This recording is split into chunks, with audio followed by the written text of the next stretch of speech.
Hello, it is Christian Hoffer reporting live for the character sheet from Gen Con.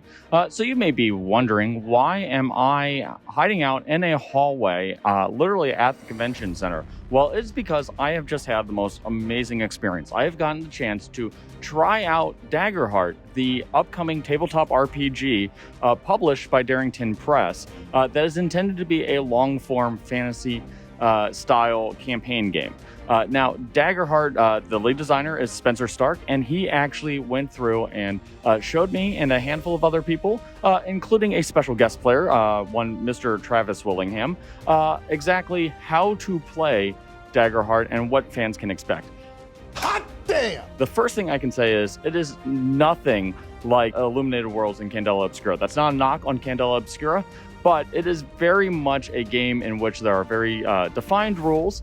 There's still a little bit of narrative flair. There's a lot of things that involve yes ands, and the players have an active role in creating the narrative. This isn't a game in which the GM establishes the world and the players simply participate in it. First thing first, how is Daggerheart played? It is a 2D12 system. Each D12 should be a different color and has their own names. You have the Hope dice and you have the Fear dice. When you make checks, you're going to roll those two D12s, and depending on which D12 is higher, that will factor into what type of roll is. You're going to add the two D12 together. If you roll a 2D12 and it's a 16, and the Hope dice is a 9 and the Fear dice is a 7, you've rolled a 16 with Hope.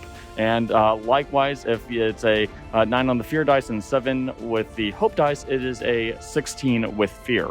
How that factors in, a successful check made with Hope not only gives you a Hope resource that you can spend, it also kind of creates a yes and situation. You get a narrative bonus. Now, usually this means that the players get to go again in the form of combat, but it has some other positive benefits as well. If you roll it with Fear, it's kind of like a mixed success. There will be some sort of narrative consequence to it.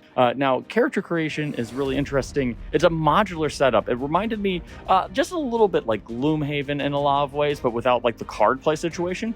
You're going to pick an ancestry. You're going to pick like a hometown, like where you are from, and both of those have mechanical benefits. You're going to have a class which has some core things that you can do no matter what, and you will also have different domains, and those domains are shared across different classes. So each class has 2 domains, and those domains each have a set of cards that you can choose different abilities from. And every time you level up, you get to choose a new card and new abilities, with the caveat that you only can have 5 active abilities at play at once. Let's talk a little bit about like world building in it. It is not just the GM creates the world.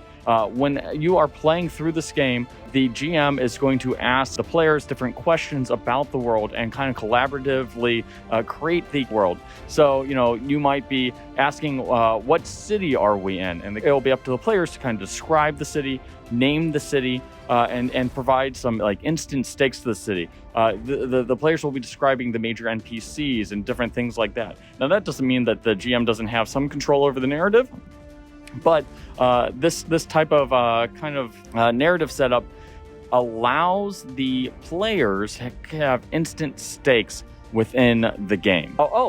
There's one other big thing. Death. The death mechanic as it currently stands is really, really cool. When you take hit points, there is a threshold system within the game.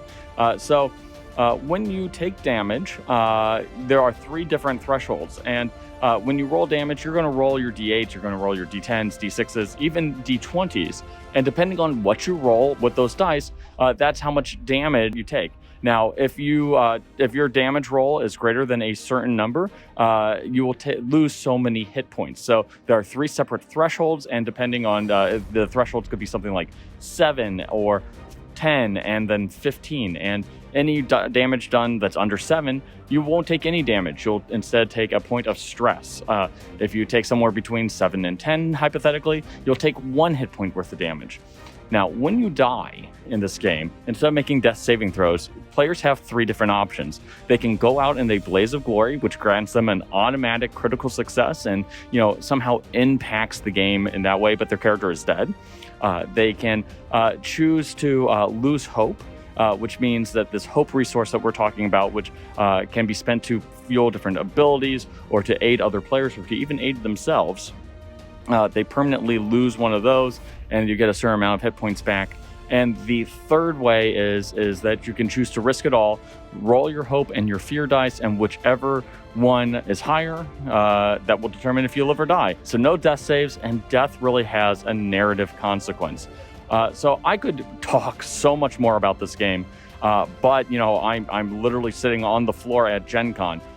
So we will try to dive in more, and keep in mind that this game is still a long way out. It is still being actively playtested. But there are lots of ancestries to choose from. There will be they're talking something like 27 different ancestries. There are at least 9 or 10 different player classes, and those classes are a mix of traditional things like rogue, ranger, fighter, and some interesting things like seraph or guardian. So we'll dig more into this as we get more news, but I think the biggest takeaway is Daggerheart is not what you're expecting. It plays really well, and it is something that is easy enough that any 5e person will be able to pick it up and enjoy it. They'll be able to create a character very quickly, but there's still enough to do that they're going to be satisfied. There's a lot of mechanical options and things that their character can do even at a low level. Daggerheart really threads the needle between mechanical crunch and narrative-driven storytelling in a way that I have not seen before in a tabletop RPG. Anyways, those are my initial thoughts about Daggerheart. I hope that the audio recording is doing okay, since I'm literally sitting on the floor here at Gen Con. But if you want to know more about this, be sure to hit me up on Twitter. I will answer as many questions as I can. That's at CHofferCBus or at D&D Sheet. And be sure to hit those like and subscribe buttons, and we'll have a full breakdown and rundown of Daggerheart as it stands today. And keep in mind, things could change. The game, is at least a year away from being published. We'll have a full breakdown on comicbook.com soon.